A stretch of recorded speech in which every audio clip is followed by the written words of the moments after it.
और अन्य पुराणों में देखो तो वहाँ भी इस प्रसंग में भस्म धारण का विधान है, संपूर्ण श्रीअंग में भस्म धारण का विधान है। और अभी लिंग पुराण में तो एक चर्चा आई कि जब त्रिपुर के विनाश के लिए देवताओं ने प्रार्थना की, सब तैयारी हो गई, तो शंकर जी ने एक शर्त रख दी, एक प्रस्ताव कर दिया। शंकर जी ने कहा कि देखो, आप सब देवताओं का दुख तो हम दूर कर देंगे,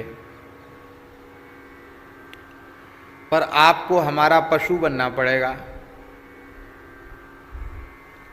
और हम पशुओं के पति पशुपति होंगे, तो पशुपति होकर के तब हम चलेंगे, तब उसका विनाश करेंगे। अब देवता महाराज सबके चेहरे उतर गए। कितनी तपस्या किया, कितना पुण्य किया, 100 अश्वमेध यज्ञ किए, तब तो देवता बने, देवराजेंद्र बने। अब उनको कहे कि तुम पशु बन जाओ, ढोर बन जाओ, तो उनको तो पीड़ा होगी ही। सब बेचारे उदास हो गए। लेकिन इतना अत्याचार था उन त्रिपुर का कि उससे व्याकुल भी बहुत थे, बड़े परेशान। अब क्या करें? शंकर जी हंसने लगे हैं। उन्होंने कहा कि देखो, पशु क्या है, तुम्हारा कोई स्वरूप परिवर्तन नहीं होगा कि तुम्हारे सिंह पूंछ निकले आवे, ऐसा नहीं है। इसका अर्थ है तुम यह स्वीकार करो कि हम शिव जी के पशु हैं और वे हमारे पति हैं। क्योंकि पशु शब्द का अर्थ जीव होता है। पशु शब्द का अर्थ होता है बद्ध जीव, जो अविद्या माया के बंधन में पड़ा हुआ, कर्म बंधन में पड़ा हुआ जीव ही पशु है। और उस पशुत्व से जो मोक्ष प्रदान करे, मुक्ति प्रदान करे, उसको पशुपति कहते हैं। तो भगवान ने कहा कि तुम सब स्वीकार करो कि हम पशु हैं, और हो तो वही स्वीकार करो चाहे मत करो, क्योंकि अभी भी तुम देहादि के नाम रूप के बंधन में पड़े हुए हो। इस बंधन से छूट करके तुम अपने स्वरूप को अभी प्राप्त नहीं कर पाए हो, तो इसके लिए तुम्हें पाशुपत व्रत करना होगा।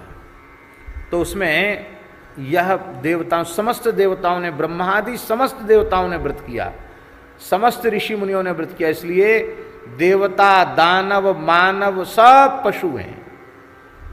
और जब तक वे पाशुपत व्रत नहीं करते हैं, तब तक वे उस पशुत्व से मुक्त नहीं होते हैं। ऐसा लिंग पुराण में लिखा हुआ है।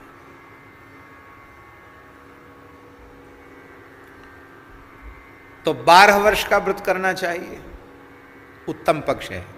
कम से कम कितने वर्ष का व्रत? 12 वर्ष का। बोले 12 वर्ष का न हो सके तो 12 महीने का व्रत करना चाहिए। 12 महीने का व्रत न हो सके तो अंतिम पक्ष दिया है 12 दिन का व्रत। 12 दिन का भी पाशुपत व्रत जो कर लेगा, उसे लौटकर द्वारा संसार में नहीं आना पड़ेगा। इस बात का पुराणों में वर्णन है। तब आप लोग कहेंगे पाशुपत व्रत है क्या? आज हम सवेरे पाठ कर रहे थे, उसी समय बाबा पहुंचे, तो हमारे मन में आया कि बाबा को कुछ सुनावें। तो बाबा को 12 महीने में कैसे कैसे व्रत करना है वो हमने बताया था। वही पाशुपत व्रत ही था वो 12 महीने का। किसी भी महीना से आरंभ कर दो और उससे फिर 12 महीने का व्रत। अब 12 महीने का ना हो सके तो 12 दिन का व्रत कर लो। उस व्रत में क्या करना है? वो सब जो हमारे त्यागी तपस्वी जो विभूति चढ़ाते ना, वही व्रत है। वो वही व्रत का स्वरूप है। 3 बार स्नान करना है और प्रत्येक बार स्नान करके यज्ञीय भस्म को, हवन की भस्म को संपूर्ण मस्तक से लेके, केशों से लेके पाद पर्यंत पूरे शरीर में मंत्रोच्चारण पूर्वक भस्म धारण करना है। त्रिकाल स्नान, त्रिकाल भस्म धारण करना है। भूमि पर शयन करना है। अलग अलग महीनों में अलग अलग विधियां हैं, पर सब समय भूमि पर शयन करना है और इस प्रकार से भगवान शिव का नित्य पूजन करना है और नक्त व्रत करना है। नक्त व्रत का अर्थ है दिन में अन्न नहीं लेना, कुछ नहीं खाना दिन में। कुछ दूध ले सकते हैं, कुछ फल ले सकते हैं, बनी हुई कोई चीज़ नहीं खाना।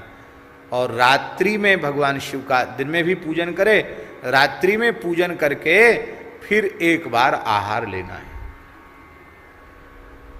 स्वल्प हविष्य पवित्र अन्न का आहार लेना, इसको कहते हैं नक्त व्रत।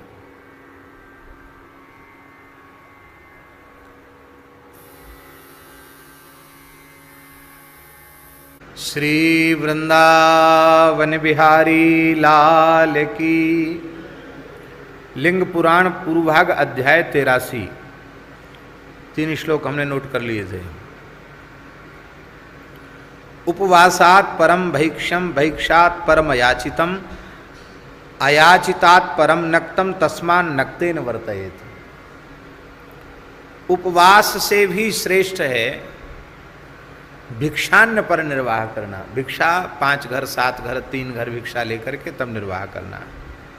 उस भिक्षा से भी श्रेष्ठ है अयाचित वृत्ति से निर्वाह करना, भजन करना और अपने आप जो आ जाए उसको उससे ही अपना गुजारा करना। और अयाचित से भी श्रेष्ठ है नक्त व्रत करना, रात्रि में ही कुछ आहार लेना, पूरे दिन कुछ नहीं लेना। इसलिए नक्त के द्वारा ही व्रत करना चाहिए। अब सुन लीजिए, दैवैर्भुक्तम तो पूर्वाह्न है। देवता पूर्वाह्न में आरोगते हैं, कुछ खाते हैं। पूर्वाह्न में खा ले 24 घंटे में 9 बजे से लेके और 12 बजे के भीतर भीतर एक समय भोजन कर ले, वो देवता, ये देवताओं का काम है।